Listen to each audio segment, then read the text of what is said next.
Yeah, I worked at this place. I wound up writing a book called Weird New York, all about like haunted places, local legends in New York.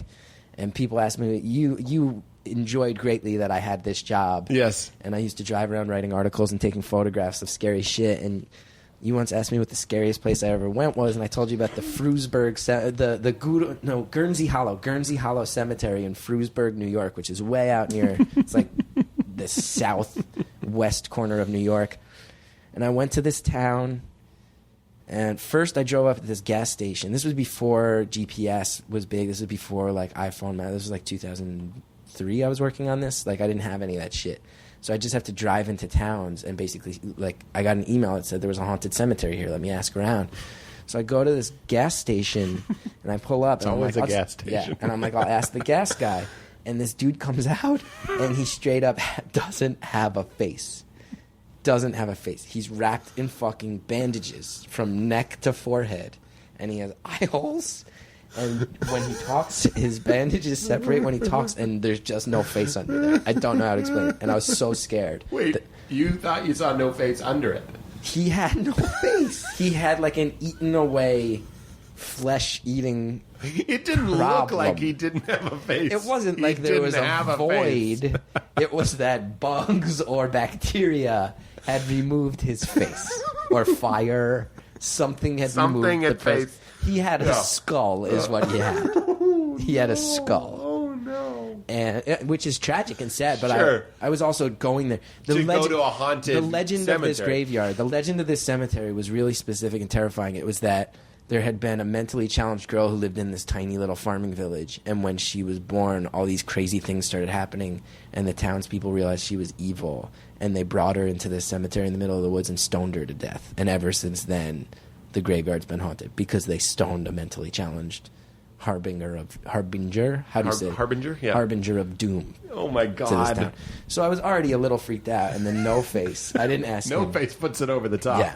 So I go to this other gas station. Wait, what did he told you where to go? No, I didn't ask him. I was like, I don't want this motherfucker knowing where I'm going. I was like, I do not want this guy to have any idea of my plan or where I'm going. You know what I mean? Yes. So I went to a different gas said station. no to no face. I said no. To No face. So I go to a different gas station. This girl's working there, and I walk in, and I'm like, this might sound crazy, but I'm here. I'm a photographer. I'm looking to take pictures of this place I heard about, the Gurnsey Hollow Cemetery. And she's like, you don't want to go there. It's fucked up. And I was like, well, I'll take my chances. Like, That's what she said. yeah, immediately. And I'm like, how do I get there? She's like, I've never been there. And I'm like, but people do. It's a thing. She's like, yeah. Kids go there, but I've never wanted to fuck around. It's too fucked up. And I was like, well, I'll take my chances. Like, can you point me towards it? And she's like, I don't know where it is. And I see they have, like, it's a small town. They have, like, a map of the town painted on the wall inside this gas station. I'm looking, and there's a Gurnsey Hollow Road. And I'm looking for the Gurnsey Hollow Cemetery. And I was like, oh, it must be on Gurnsey Hollow Road, so it looks like I have to take this road and that road. Can you tell me, like, where I am? And she goes, I have no idea.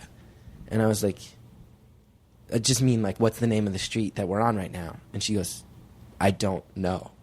And I was like, but you work here. She's like, yeah, I have no idea what the name of the street is. And I was like, this town's fucking strange, man. And I walked outside, and it was Main Street. It was Main Street. And this woman who worked there did not know she worked on Main Street. So And it was called Main Street Grocery. Like, it was fucked up, man. Everything was just a little off. It just felt off, So I realized I'm on Main Street. I'm like, okay, I have to go here and here. So I go to Gurnsey Hollow Road, and there's just, like, houses spread out on it. And then I get to the end, and there's a dirt road. It turns into a total dirt road. And it's like, sun's starting to go down at this point. And I'm like, I'm not coming back here. It's too scary. I need to get these pictures. So I'm going down this dirt road as fast as I can. There's, like, a couple cabins at the beginning, and then there's nothing. Then there's, like, an abandoned school bus that's all burnt out, sitting in the woods. And then there's, like, an abandoned house, like, crazy. And I'm driving. It's getting more and more remote. And at this point, I have Jersey plates on my fucking Nissan. And I drive, and I see the cemetery up on a hilltop in the woods. And there's a little road that you can turn off to go there. But I realize someone has taken, like, the granite stones that are the entrance to the cemetery and pushed them over so you can't drive. So I got to get out and walk through these fucking woods. Oh. And immediately I'm like, I haven't passed any other cars. This is desolate as shit. And I've got a little tiny Nissan with Jersey plates. And if anybody comes back here, no one will ever know what happens to me here. If anything bad happens, it's fucking No Face. You know what I mean? Like, whatever. You adjust the rear view and there's old No Face. Dude, I'm waiting for it, you know? So I sprint up into the cemetery, and it's enclosed with black iron gates kind of in a square with one entrance. So again, I get to that entrance, and I'm like, so if somebody comes up here, if there's 2 men that follow me up here, one stands in this entrance, and I cannot escape. I'm surrounded by 8-foot-high iron bars with spikes on the top. I mean, I'm putting myself in a cage. So scary. And then I look, and every fucking grave is defaced. Every single gravestone has been kicked over or spray painted on. Every single one. And I'm like, that's just bad news. That's just bad karma, you know?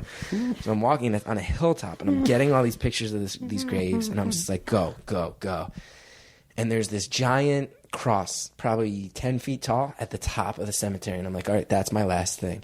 And I get up to the top of it, and I see that surrounding the bottom of it are the remains of a bonfire. Like, someone has been actually coming here and lighting bonfires around this giant stone cross. Like, who knows if it's kids fucking around or if it's a fucking satanic cult. Somebody's lighting fires around this stone cult in the middle of this fucking grave where every grave has been desecrated. Like, this is fucked up, you know?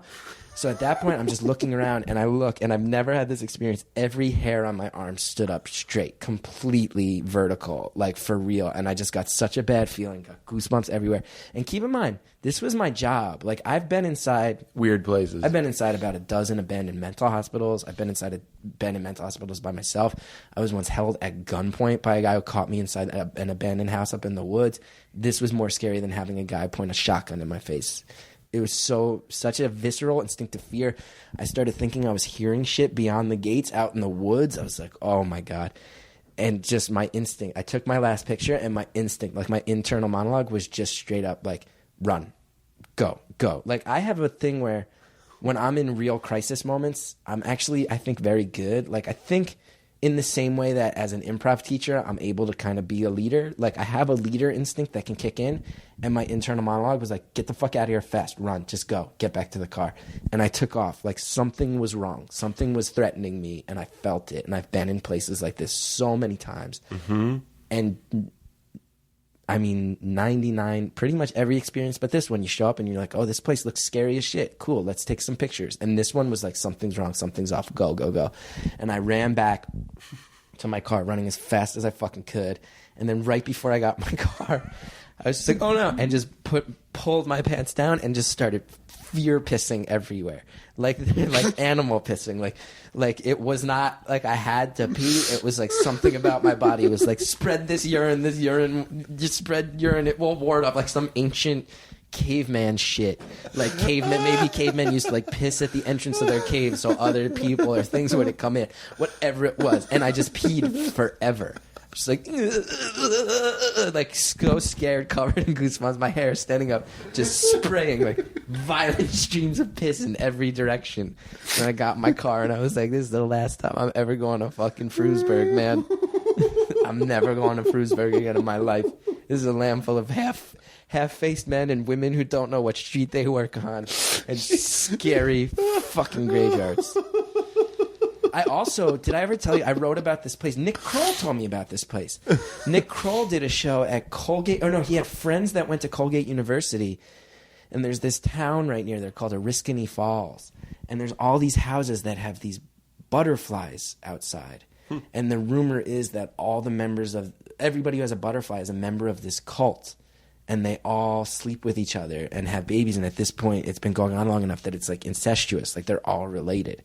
And he had heard this thing from his friends who worked at Colgate. And I found Colgate student newspaper wrote about it. And I went there and it was a real fucking like weird. It felt like a deliverance town. You know what I mean? It felt like the town they stop in on the way out into the woods at the beginning of an Eli Roth movie. Like, you know what I mean? Like the town where they buy their supplies and the guy's like, you don't want to go in them woods. You know what I mean? Like it felt like that town. And I wrote about that place and people called my parents' home threatening me and my family.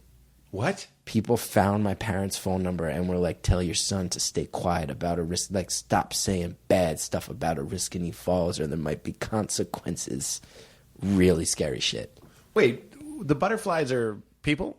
The butterflies are like, it's like I live in this house and I want to let the other members of this incest cult know that this is a place where we dwell. So like, here's my signal that here. It's like the signal. Oh. It's like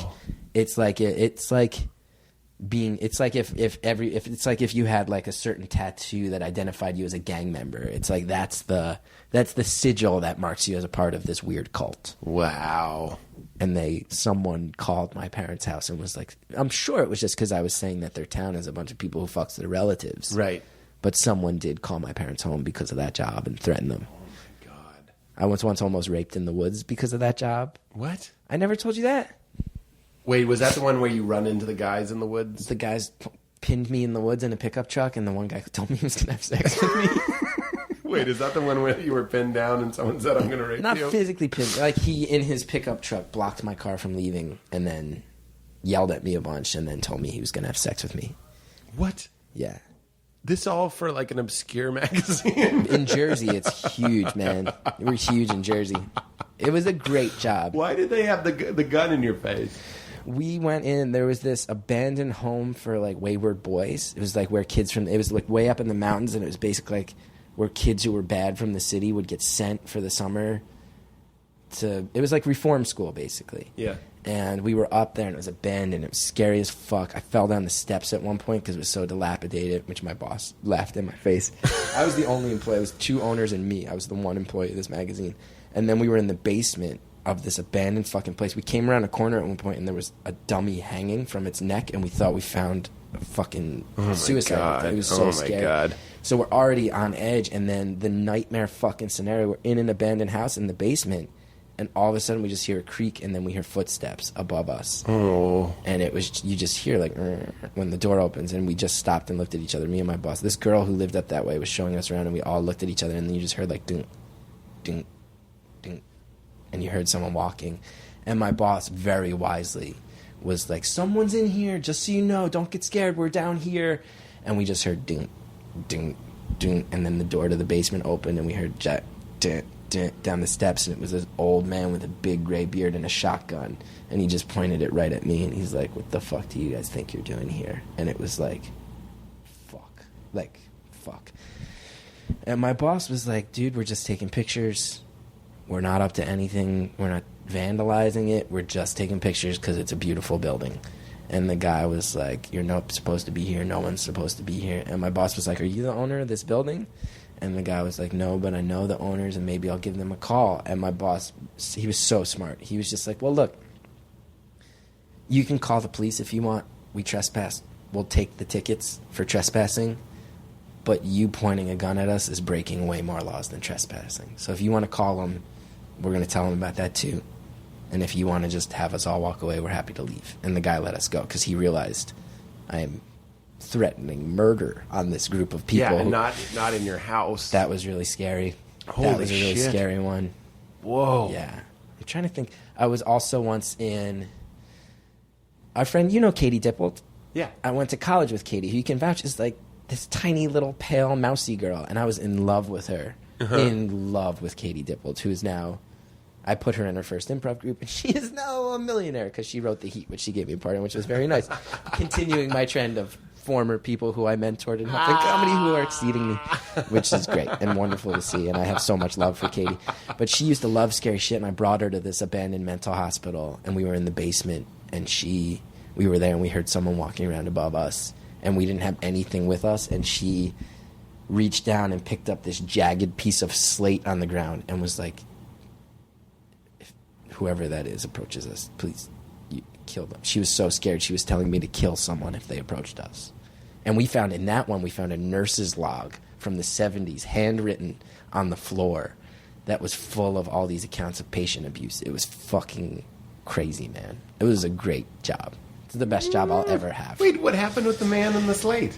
That we heard the guy leave, and we were like, oh, fuck, thank God. Because that was with Katie. You know what I mean? I'm the type of fucking weirdo asshole that I'm like, if I have to kill someone who attacks me in an abandoned mental hospital, I'll do it. But I don't want to have to watch Katie Dippold be involved. Yeah, sure. You know what I mean? Yeah, no, I'm it changes. trying to protect this girl. We're both like 21, 22. It's like, fuck, am I going to get my friend killed? Like, I don't care if I get killed. Who cares? Right. You know what I mean? This is a fucking hilarious, cool way to die. I don't want her to get killed because I have this fucking insane job. Oh my I wonder if she God. remembers that. She probably remembers that. I'm guessing she remembers that.